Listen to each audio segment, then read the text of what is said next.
Hi, I'm Simon with AppliancePartsPros.com. Today we're going to show you how to repair your appliance. Are you ready? Remember, anytime you work on your appliance, make sure it's unplugged or the circuit breakers are off so there is no chance of electrocution. Also, make sure you turn off the water supply to the washer. In this video, we'll show you how to replace the brake stator in a Maytag washer. It's going to be a very easy repair. Should only take a few minutes to show you how to do it. For this job, we're going to need a putty knife, a 5/16" nut driver, Phillips screwdriver, flat blade screwdriver. We're going to need 3 Phillips screws, number 10 by 24 and length 1.5 inch. Please make sure it's machine screws. And a pair of needle nose pliers and a homemade support strap. When you open up the package, you're going to get a new brake stator. The brake stator holds the brake rotor, allowing the washer to agitate. In reverse rotation, the brake spring is pushed up, releasing the brake rotor and allowing the tub to spin. If your washer starts making squeaking and screeching noises when it agitates, and especially when it stops spinning, the brake stator should be checked and replaced if needed. Also, it makes sense to replace the brake rotor at the same time because most likely it's damaged too. Let's start with taping the lid down to the cabinet. Next, we're going to lift the top. We need to undo the clips here, approximately 2.5 inches from the side. We're going to insert the putty knife and push down on the locking clip. Lift the top off. All right, slowly let it down. Then do the same thing on the opposite side. Remember, 2.5 inches. Push it in. And now we can lift the top of the cabinet and install the support strap. And put those hooks through the holes.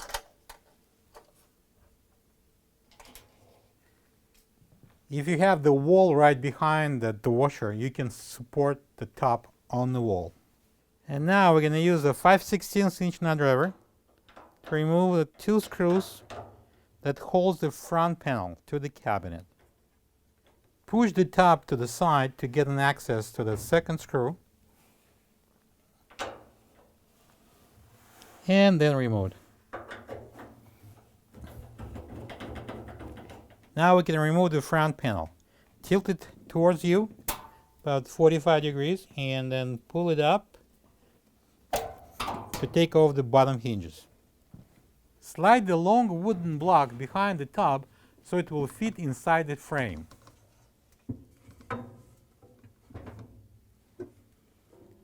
And lower the top.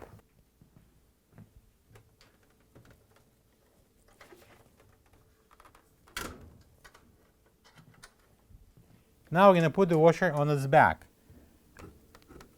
You may need a second person, it is heavy.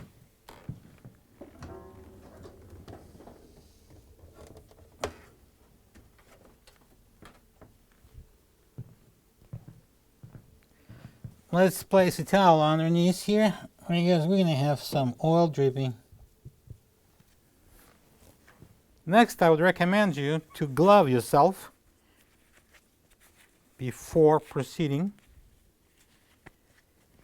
I'm going to push the motor to the right to loosen up the belt, and I'm going to take the belt off the transmission pulley.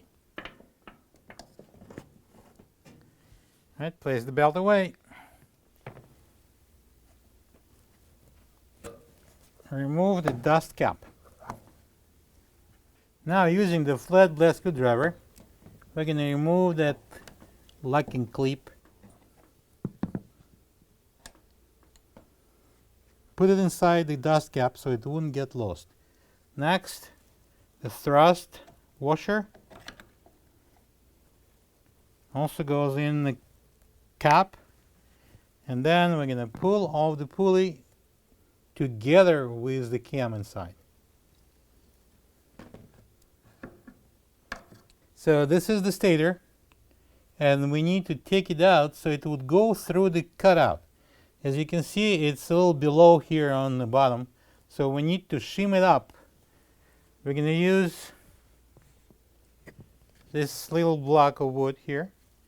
It goes inside on the top of the thicker block of wood. To put a piece of wood under the tub, I will lift the tub with one hand and place it under the end of the tub. Just like that. Using the 5/16" nut driver, remove every other screw, total 3, from the stator. Replace them using the Phillips screwdriver with the 3 1.5-inch screws.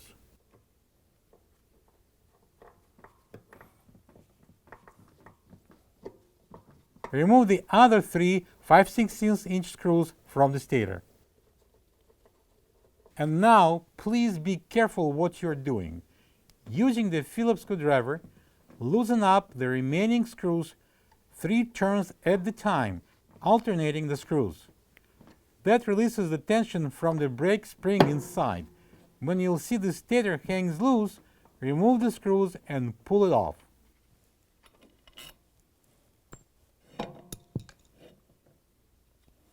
As I mentioned earlier, the rotor most likely should be replaced also. Just pull it off. The part number for the rotor is WP35-6718, and if you don't have one, you can get it from appliancepartspros.com.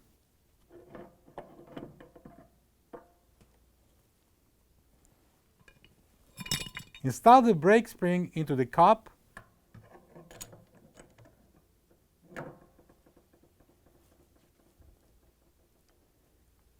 Now we need to remove the bearing from the old rotor, and we're going to use it on the new one. This is the old brake stator next to the new one. If you don't have this part, you can get it from appliancepartspros.com. And next we're going to put the bearings into the new rotor. So I borrowed a little oil and grease from the washer, and it has plenty. And put something on the bottom. Put some grease on the bottom of the bearing. Then we can install it. Alright. Now it's ready to go in the washer. Make sure that the spring goes in the cup, and then we can slide the rotor on.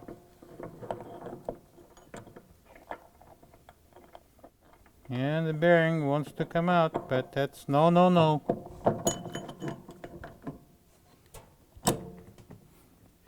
Now we're going to put a stator on. Match the holes and screw in the 3 long Phillips screws. And now we're going to alternate screws and tighten them up.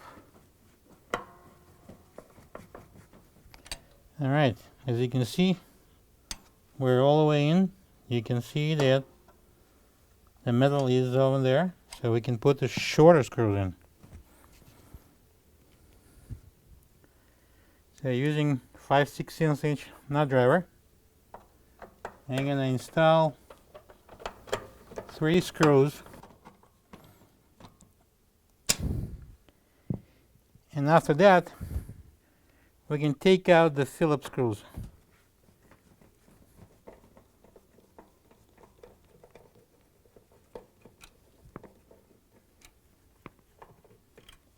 And replace them with the 5/16" ones.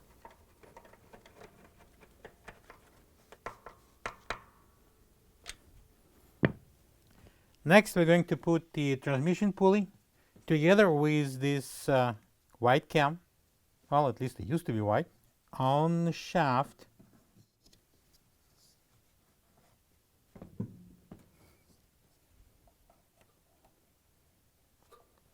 All the way in. And the next step would be putting that thrust washer. And now we need to install the locking ring. As you can see, there's a little groove around, so that's where the ring goes in. If, in case, you won't see any groove, then you'll have to go and push on the agitator from inside so the shaft will go in a little bit. Now we're going to install the locking ring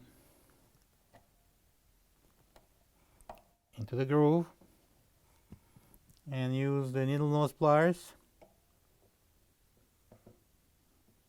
to install it all the way.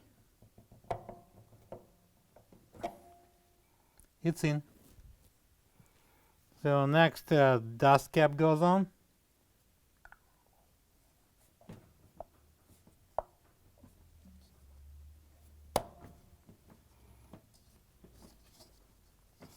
And now we can install the belt. For this I'm going to put my gloves on.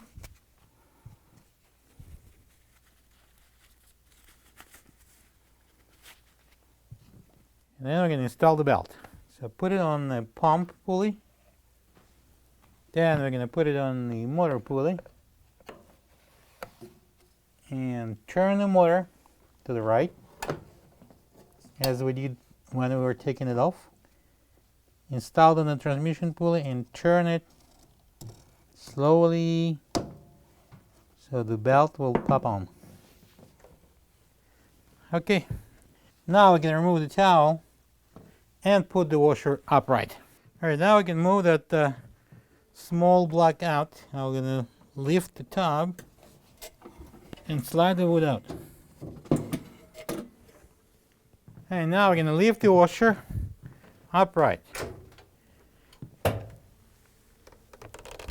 Carefully, it is heavy.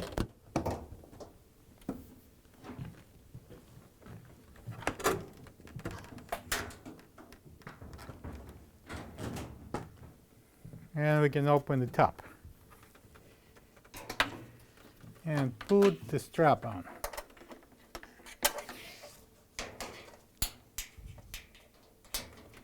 Remove the wooden block. Alright, install the front panel on the bottom hinges. Match the cutouts with the hinges. Push it down and push it forward. And now we're going to secure the front panel to the cabinet. We're going to use this 5/16 inch screw. Again, we're going to push the top to the side, out of the way, and then repeat the procedure on the opposite side.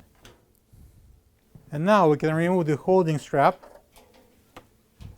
Simply unhook it and lower the top.